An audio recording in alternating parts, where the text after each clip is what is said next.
vous avez été ministre des Sports, en charge des sports. Vous avez vu ce qui s'est passé lors de la campagne du Chili national en Égypte. Qu'en pensez-vous? J'en pense que j'en pensais lorsque j'étais ministre en charge des sports. C'est-à-dire lorsque j'étais ministre en charge des sports, j'avais demandé de faire les états généraux des sports, de doter le monde sportif d'un cadre réglementaire et des textes qui puissent régir ce monde-là, tout comme je l'ai d'ailleurs fait pour le monde culturel qui n'en avait pas. La politique culturelle, nous n'avons pas de politique sportive, nous n'en avons pas. Nous sommes l'un des rares pays à ne pas en avoir. J'ai drafté la loi sur la pratique sportive qui est restée dans les tiroirs. Et donc je pense que le pilotage à vue ne donnera rien que des résultats que nous avons connus. C'est ça, j'en suis. Moi, je ne suis pas un technicien du monde du sport. Tout ce que j'étais un manager à la tête d'un département, c'est quelqu'un qui a non seulement l'écoute, mais qui a l'humilité de consulter pour savoir qu'est-ce qu'il faut mettre en œuvre et qu'est-ce qu'il ne faut pas. Et lorsque j'ai consulté, en tout cas, les connaisseurs du domaine, j'ai pu comprendre qu'il y a un manque d'abord au niveau réglementaire, au niveau des textes, au niveau structurel, avant d'atteindre le niveau infrastructurel. Parce qu'avant de parler du niveau infrastructurel, il faut parler du niveau structurel. Donc, tous ces manques à gagner, aucun de ces manques n'a été adressé, aucun de ces manques n'a été attaqué, ni par le département en charge des sports, ni par les différentes fédérations. Et donc, nous faisons du pilotage à vue. Nous faisons, en fait, nous nous hasardons le plus souvent dans des activités même internationales, sans pour autant avoir avec nous la viatique nécessaire pour orienter nos actions. Et tant que c'est comme ça, tant que c'est le hasard qui dictera notre conduite dans les grandes rencontres sportives, malheureusement, les résultats ne tiendront qu'au hasard. Et voilà ce que le hasard peut donner. donc, si vous, ça veut simplement dire que vous n'auriez pas fait les choses différemment que non, ça cette veut dire année? que j'aurais fait. Parce que vous étiez ministre. Mais quand j'étais ministre, vous vous souvenez, j'ai demandé ici à ce que la Guinée se retire de toutes les compétitions. On s'en souvient. Bon, moi je ne suis pas... on s'en souvient. Il y a eu un tollé. Je dis, pour ça... Il y a eu un tollé. J'ai demandé à ce que la Guinée se retire de toutes les compétitions et qu'on donne au moins 2 ou 3 bonnes années à la Guinée afin de semer au moins les bases d'une performance sportive. Vous êtes en train de dire que il faut se retirer d'une compétition pour mieux se préparer à la compétition. C'est ce que j'ai voulu dire. Mais... Non, ça peut être discutable. C'est ce que j'ai dit. J'ai dit simplement, quand j'ai trouvé que nous n'étions pas prêts, d'autres pays, certains pays l'ont fait. Quand j'ai trouvé que nous n'étions pas prêts, j'ai dit, moi je l'ai dit et je l'ai assumé. J'ai dit, retirons-nous. Parce que vous savez, moi en tant que ministre, vous savez combien nous injectons dans ces résultats médiocres en termes financiers. Moi je suis un économiste. Oui. En termes financiers, quand je venais à la tête de ce département, l'entraîneur qui était là percevait 30 000 euros mensuellement. 30 000 euros pour moi, économiste du secteur éducatif, 30 000 euros, ça fait 300 millions de francs guinéens. 300 millions de francs guinéens, c'est une école rurale. C'est l'équivalent d'une école rurale. J'ai dit dans un conseil des ministres que chaque mois, nous donnons l'équivalent d'une école rurale à ce monsieur qu'on paye à ne rien faire. Allons d'abord avec une base saine. Nous n'avons même pas de loi sur le sport. On n'en a pas. Je mets au défi quiconque peut nous dire que nous avons une loi. Nous n'avons pas de texte.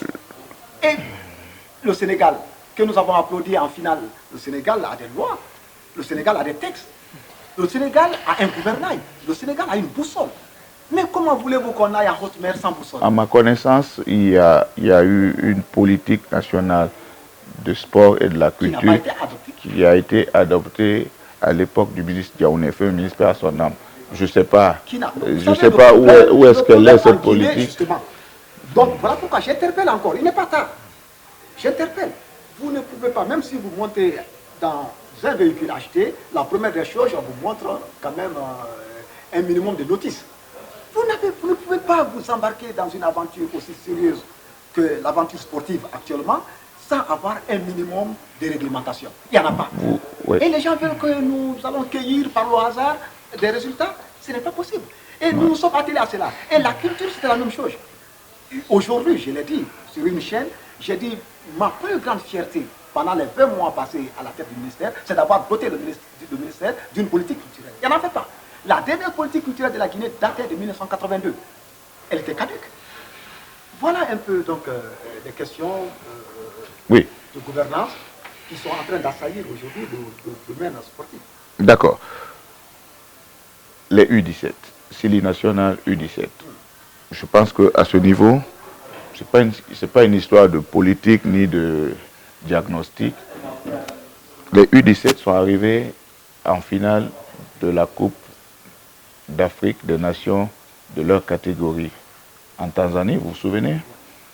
Vous vous souvenez aussi qu'ils ont été reçus de la plus belle des manières en tant que vice-champion. Et soudainement, on nous dit que la FEGIFOOT, ou si vous voulez la Guinée, a été épinglée par la triche. On a triché sur des cas, sur 2 cas. Qu'est-ce que ça vous inspire? Ça m'inspire une contradiction avec votre position tout de suite quand vous dites que ce n'est pas encore une question de texte, c'est bel et bien une question de texte. Quand c'est arrivé, j'ai demandé à mes interlocuteurs si la Guinée est dotée d'une charte éthique. Il n'y en a pas. Ceux qui l'ont fait, ceux qui nous ont mis dans ce pétrin-là, sont là. Ils ont écopé souvent de... Il y a une charte d'éthique puisqu'il y a un comité d'éthique. Ce que j'ai dit, justement, voilà là où on met la charrue avant les bœufs. Vous avez un comité d'éthique. En tout cas, moi, en tant que ministre, je n'ai pas vu de mes 2 yeux une charte éthique. Je l'ai demandé à plusieurs reprises à la Fédération guinéenne. Donc, il y a un comité d'éthique sans véritable charte éthique.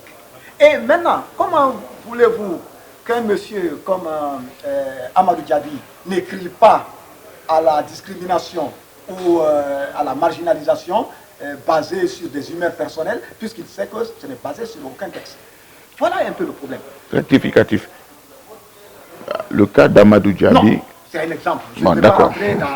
C'est juste un exemple. Comment voulez-vous qu'il n'écrit pas à la discrimination ou à la marginalisation s'il sait qu'il n'y a pas de véritable texte sinon, nous avons vu la crise à la FIFA. La crise à la FIFA. Ceux qui ont été sanctionnés savaient réellement à quoi ils s'exposaient en faisant... Mais c'est là où je veux en venir. La FIFA est un monde à part. Les textes de la FIFA au niveau international sont les mêmes. La FEGIFOOT est régie par des textes, par des statuts. Il y a un comité de discipline, il y a une charte d'éthique. Ça ne change pas. Ce n'est pas parce que la loi Monsieur Lucien, vous savez... Je finis juste. Ce n'est pas parce qu'il y a une charte d'éthique qui dit qu'il ne faut pas faire ça, il ne faut pas faire ça, il ne faut pas faire ça, que certains, les plus malins, ne se disent pas on peut le faire. Monsieur Lucien, vous savez, j'ai géré la plus grosse crise à la tête de la fédération, en tout cas de ces dernières années. La plus grosse crise.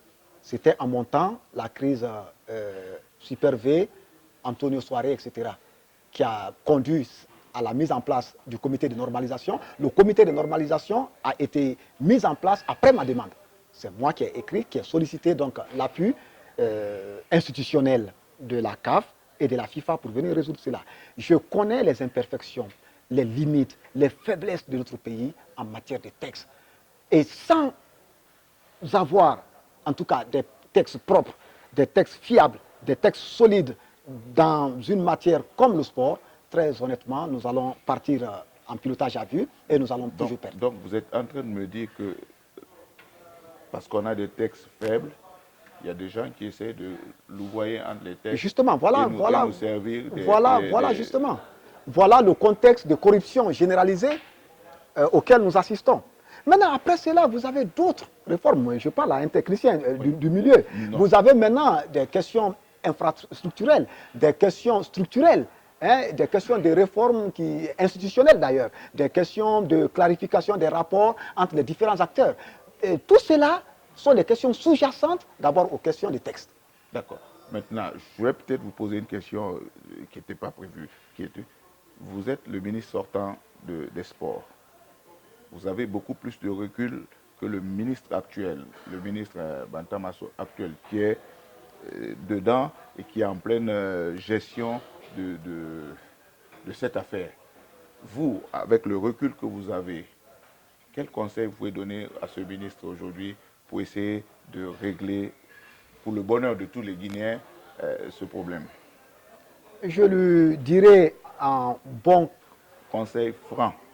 Oui, oui, bien sûr. Je lui dirais en bon catholique et chrétien, bien que je ne le sois pas, de commencer par l'alpha, de commencer par le commencement.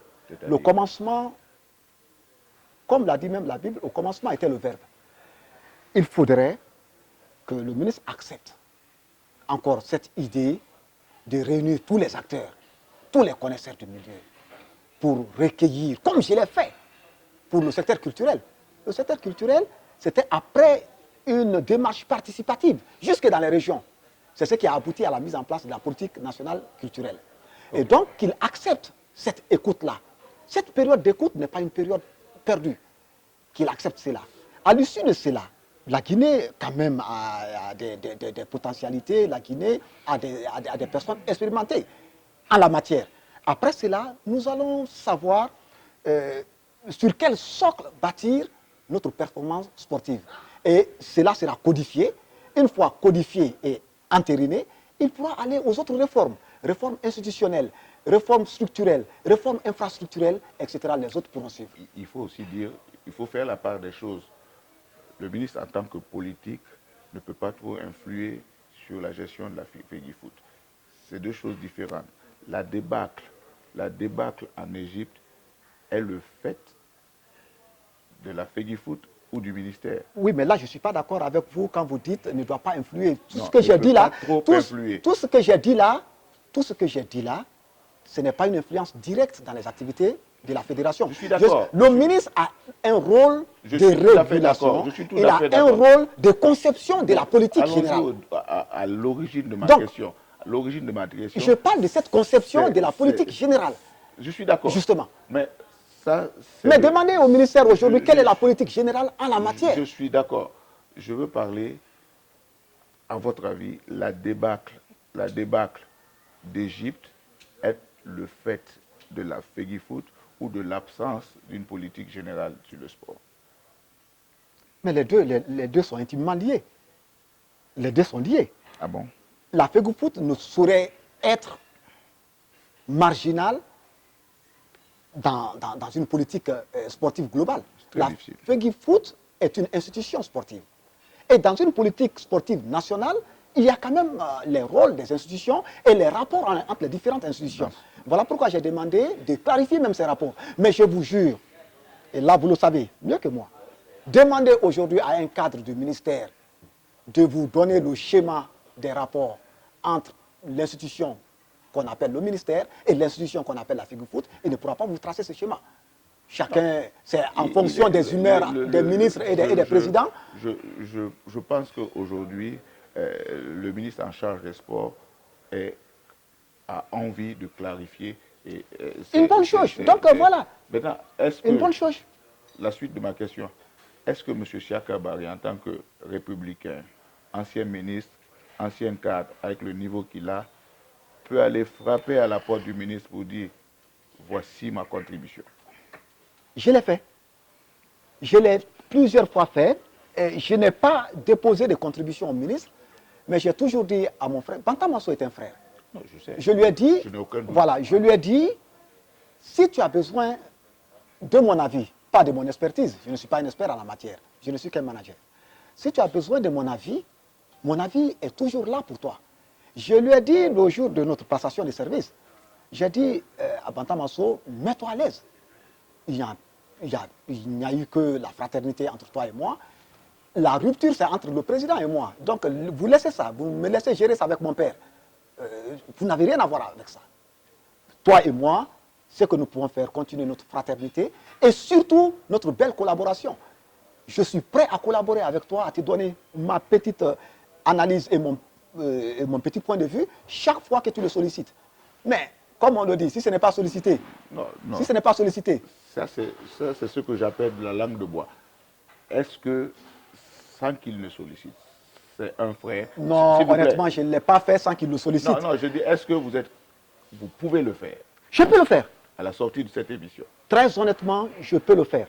S'il est disposé à recevoir mon point de vue, je lui ai tiré le chapeau. Par exemple, il a mené à bien la finalisation de la politique culturelle. J'ai bien aimé cela. Je lui ai tiré le chapeau ici sur les grandes gueules par rapport à ça. Il l'a fait et c'est très bien. Et s'il a le même courage au niveau sportif, moi, ma petite idée, elle est toujours là pour lui. Bon, le courage, je pense qu'il en a. Okay. Bon, maintenant, on passe à l'éducation. C'est dans l'actualité, hein, n'est-ce pas? Le bac. 24% de taux d'admission. Ça vous inspire quoi en tant qu'expert de l'éducation? Bon, sans langue de bois. Oui, sans langue de bois, ça me montre surtout la déliquescence du système éducatif. Aujourd'hui, la déstructuration complète de ce système. Et pourtant, nous avons injecté beaucoup de sous dans ce système éducatif. Mais comme j'ai l'habitude de le dire, nous avons sacrifié le qualitatif sur l'autel du quantitatif. C'est-à-dire le qualitatif ramène à la qualité.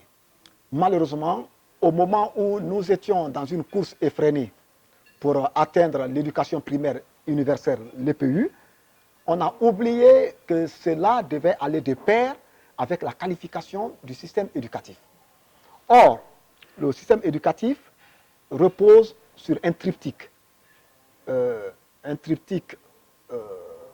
infrastructurel pour permettre l'accès des enfants de façon aisée aux infrastructures. Un autre point au niveau de la qualité pour donner aux enfants dans les infrastructures décentes une éducation et un enseignement de qualité. Et un troisième point, la gouvernance globale qui ramène maintenant au comportement dans la gestion des deniers affectés à l'éducation. Voilà les 3 points autour desquels tourne toute bonne politique éducative. Mais nous sommes attaqués de façon tout azimut au premier point, c'est-à-dire à la question infrastructurelle. Quand on vous parle d'éducation ici, on pense tout de suite à la construction des salles de classe, etc., et à la mise à disposition d'enseignants, sans prendre en compte la qualité de l'enseignant. Parce que la qualité de l'enseignant fait la qualité de l'enseignement. Quand j'étais coordinateur en charge du programme sectoriel de l'éducation, nous avons fait avec la Banque mondiale un petit exercice qui portait sur 25 000 enseignants guinéens du niveau primaire. Les 25 000 enseignants guinéens, nous les avons testés en dictée et en calcul de niveau 6e année. Sur les 25 000, et là je vous donne des résultats qui sont toujours détenus par la Banque mondiale, sur les 25 000, 15 000 n'avaient pas le niveau d'affronter, 15 000, je vous dis bien, tenez-vous bien, n'avaient pas le niveau d'affronter un calcul de niveau 6e année, donc de niveau CM2, et une rédaction ou une dictée de niveau CM2. 15 000 sur 25 000. Nous les avons appelés le tiers faible. Et sur les 10 autres 1000, nous avions 50%, 50%. C'est-à-dire 50% ont eu simplement la moyenne, soit 5 000. Et au-dessus de la moyenne, il n'y a eu que 5 000. Les résultats sont toujours là, détenus par la Banque mondiale, détenus par le ministère en charge de l'enseignement. Et donc la question se posait, si vous avez 15 000 enseignants du primaire dans votre effectif d'enseignants qui ne peuvent pas faire une rédaction niveau 6e année, qui ne peuvent pas faire un calcul niveau 6e année, qui ne peuvent pas faire une dictée niveau 6e année, il y a un problème. Et malheureusement, au lieu de nous attaquer à la fièvre, on s'est attaqué au thermomètre. Qu'est-ce que nous avons fait? On a commencé à dire, bon, écoutez, les 15 000 enseignants-là, qu'allons-nous faire d'eux? Qu'allons-nous faire d'eux? Et c'est là où donc, les petits remous, les premiers remous même avec le syndicat des enseignants, a commencé là. Lorsque la Banque mondiale avait demandé à ce qu'on se défasse d'eux et les remplacer par des enseignants beaucoup plus qualifiés. Oui. Donc, il y a ce problème. Comment voulez-vous que l'apprenant soit qualifié si l'enseignant n'est pas qualifié? Mais en tant que patron du PSE, nommé par décret par le président de la République, une telle étude ne doit pas rester dans les tiroirs.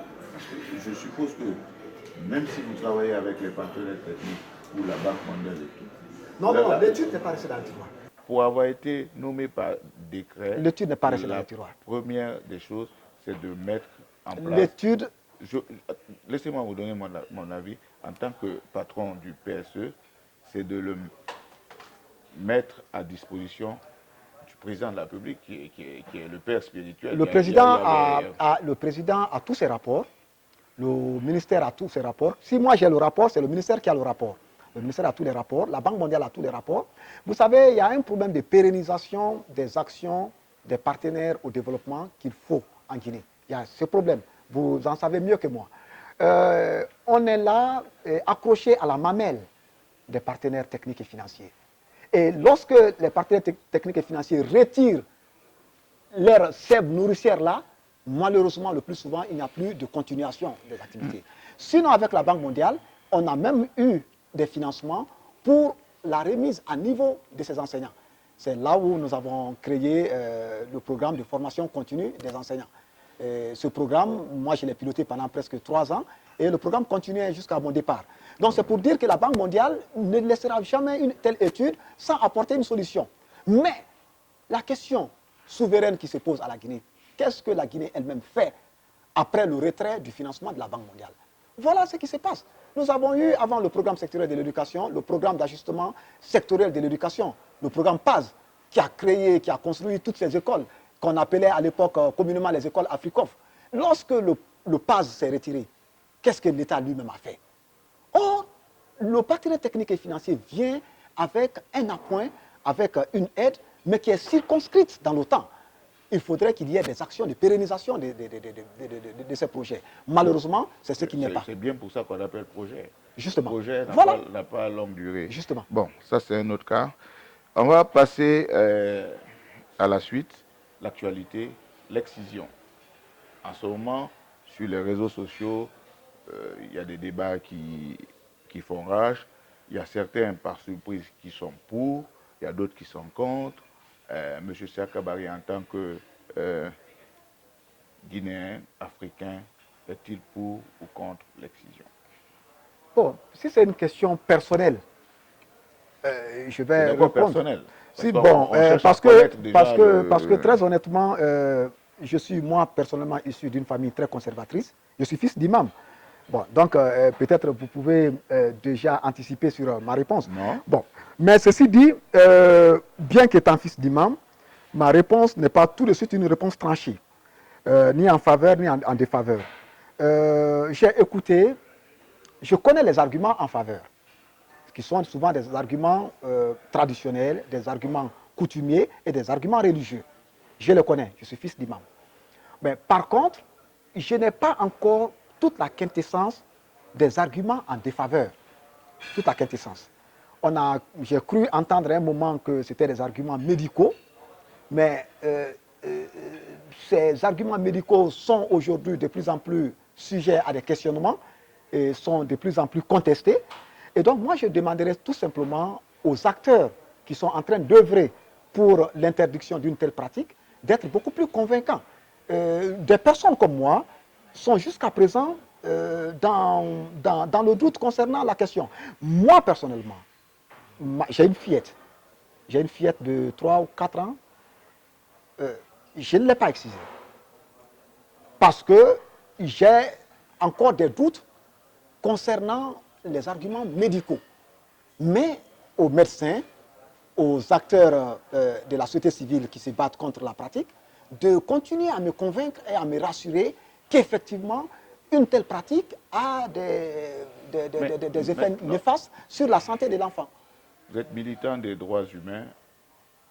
L'excision, c'est une mutilation contre la volonté de la fille ou de la fillette. Ah non, non, non, non, non, non. Ce que je ne comprends pas, l'excision est une mutilation contre la volonté de la fillette, tout comme la circoncision est une mutilation contre la volonté du jeune homme. Mais personne ne me parle de la circoncision. J'ai des questions, hein? J'ai des doutes là-dessus. La circoncision, je me demande, je n'ai jamais entendu des campagnes contre la circoncision. Tandis que cette circoncision, elle est pratiquée même en Europe. Elle est pratiquée aujourd'hui en Occident. Quand nous naissions, à notre jeune âge, la circoncision n'était pas une pratique courante en Occident. Aujourd'hui, elle devient une pratique de plus en plus courante, où des quadragénaires vont se faire circoncire. Eh mais attendez, ça c'est une mutilation acceptée par un quadragénaire. Vous dites Donc, accepter. ce que j'ai dit, Elle est accepter, volontaire, il va à lui-même. justement. Et donc, c'est pour dire qu'il y a un parallèle qu'on peut faire. Voilà pourquoi je demande, encore une fois, à tous ceux qui luttent contre cette pratique, que nous appelions pratique néfaste. Parce qu'il ne faut pas qu'on se laisse entraîner par l'effet de mode ou bien par l'effet de la sémantique. Non, pratique néfaste, oui, l'exclusion, pratique néfaste. Non, non, non, on ne va pas quand même répéter ça à longueur de journée. Ce n'est pas la méthode Coué qui va marcher avec ça. Ce qu'il faut, il faut convaincre. Parce que nos mamans n'ont pas été convaincus. Nos papas n'ont pas été convaincus. Et nous-mêmes qui sommes les intellectuels, on s'était laissé aller par suivisme là-dedans. Mais aujourd'hui, comme on le dit, nos yeux se sont ouverts par la lutte des classes, mais nos yeux se sont ouverts quand même. Il faudrait qu'on nous convainque de plus. Je signale qu'il y aura beaucoup de questions parce que DSP Group avec Bronké, Tata Ili et Adamadian vous suivent. Il y aura des questions. Je suis sûr qu'il y aura des questions et beaucoup de questions. Les délits par voie de presse. Vous avez suivi tout ce qui s'est passé ces jours-ci. Vous avez vu l'affaire Faya. Sur l'affaire Faya, Bilimolo, qu'est-ce que vous en pensez? On ne vous a pas entendu d'ailleurs. Ah non, non, non, non, non, non. Je ne suis pas sûr que... Moi, je n'ai pas entendu. Non, non, non, parce que je ne pouvais pas en parler. L'affaire Faya était une affaire pour moi personnelle, de toutes les façons. Délit par voie de presse, Faya, pour moi, n'était pas dans ce cas de figure. En tout cas, pour moi, je pense qu'il y a eu de l'acharnement sur Faya.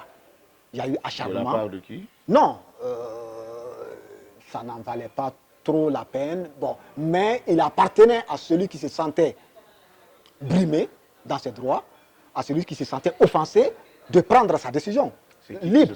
Je parle du ministre de la Justice, Fofana. Ça, c'était une affaire d'individu à individu. Absolument. Je ne rentrerai pas dans ça. Faya a porté une accusation. Je vais vous dire une vérité. J'aurais été à la place du ministre Fofana, j'aurais porté plainte. C'est ça la vérité. J'aurais porté plainte personnellement si j'avais été à la place du ministre Fofana et qu'on m'accuse d'avoir orienté une rébellion en Guinée, j'aurais porté plainte. Et donc là, ce n'est pas un délit par voie de presse. Je suis navré, mais franchement, je ne peux pas accompagner. Je l'ai dit quand j'étais dans le gouvernement. Dans un conseil des ministres, on m'a accusé de ne pas d'avoir rompu la solidarité gouvernementale, de ne pas être assez. J'ai dit qu'il n'y a pas de solidarité dans le mensonge, il n'y a pas de solidarité dans la médiocrité. Tout comme il ne peut pas y avoir de solidarité dans le mal. Si Faya a commis quelque chose qui n'était pas quand même recommandable, très peu recommandable envers un citoyen, moi je ne peux pas l'accompagner par solidarité dans cette aventure. Mais par contre, le doyen Suleiman Diallo, c'est un délit par voie de presse. J'ai donné de la voix par rapport à ça. Parce que le doyen Suleiman Diallo est un monument vivant de notre presse. Le doyen Suleiman Diallo, malgré son air baroudeur, son air taquin et souvent même provocateur, c'est quand même aujourd'hui un pilier central de notre presse, de notre jeune presse. Et donc, que ce monsieur soit trimballé, tout simplement parce qu'il a donné la parole à une opposition aussi hargneuse soit-elle. Qu'est-ce que la loi dit? Non, écoutez, vous savez, je dis souvent aux gens qu'à côté du juridique, il y a l'éthique. Il y a l'éthique. À côté du juridique, il y a l'éthique. Si nous voulons tout trancher par le juridique, sans nous référer le plus souvent à la morale, à l'éthique, à la bienséance, au bon sens, je pense que malheureusement, on va passer à côté de beaucoup de choses. Le doyen Suleiman Diallo n'avait pas besoin d'être privé de sa liberté. Je le dis encore une fois. Même s'il a donné la liberté de ton à des opposants qui sont venus s'exprimer sur sa radio, lui-même en personne devait être protégé par rapport à ça. Donc la loi L002 de juin 2010, qui est une très grande avancée pour notre démocratie, dont nous sommes d'ailleurs jaloux, parce que c'est une loi que nous ne rencontrons pas le plus souvent dans la sous-région, et qui a été si joliment entretenue et protégée par le président Alpha Condé. Moi, c'est à son honneur. Voilà pourquoi j'ai dit que ce qu'il a commencé pendant son premier mandat, de la si belle façon, qu'il n'aurait pas dû entacher cela à la fin de son deuxième quinquennat. Il ne faut pas qu'il accepte d'entacher sa belle démarche qu'il a entamée lors de son premier quinquennat. Si je comprends bien,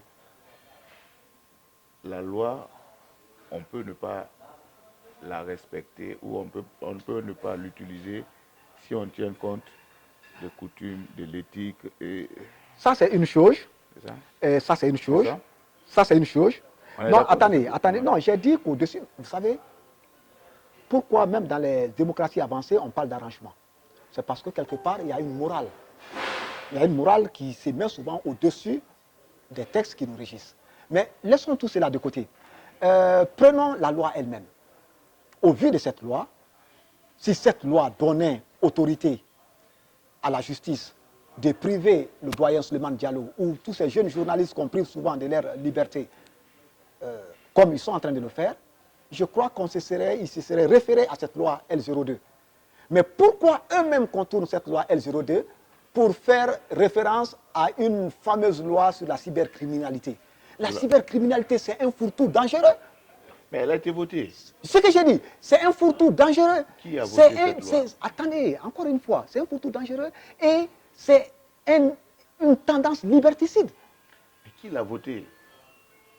Vous et moi, on n'est pas les plus intelligents. Vous savez, lisez la loi sur la cybercriminalité. La loi sur la cybercriminalité n'a rien à voir avec la loi L02. La loi d'abord L02 est antérieure, ça c'est un. Elle s'adresse à une corporation donnée. Vous ne pouvez pas défaire cette corporation de son droit le plus absolu, acquis après une lutte de longue haleine, pour venir soumettre cette corporation à une loi aussi, pas banale, hein, je ne vais pas banaliser la loi, mais à une loi aussi, pas unique aussi, mais je vais chercher le terme, à une loi en fait, d'application, c'est le terme que je cherchais, à une loi d'application aussi évasive que la loi sur la cybercriminalité. Demain, je prends mon ordinateur, je mets sur Facebook, il faut aller tuer tel, parce que tel, et tout, et puis tout le monde va les tuer. Ça, c'est quoi? Je vous mets au défi de sortir un seul journaliste guinéen qui peut pousser l'irresponsabilité jusqu'à confesser dans ses articles le droit d'aller tuer impunément. Je suis allé aux extrêmes. Hein. Non, je suis d'accord, mais nous sommes en train de juger, mais on est en droit aussi. Voilà. C'est pour vous dire que la dépénalisation du délit de presse, quand même, c'est de quoi elle parle. Et elle a quand même un périmètre d'action, un champ d'expérimentation que nous sommes en train d'expérimenter et que le président Alpha Condé a expérimenté pendant 5 ans, pendant son premier quinquennat, sans en mourir.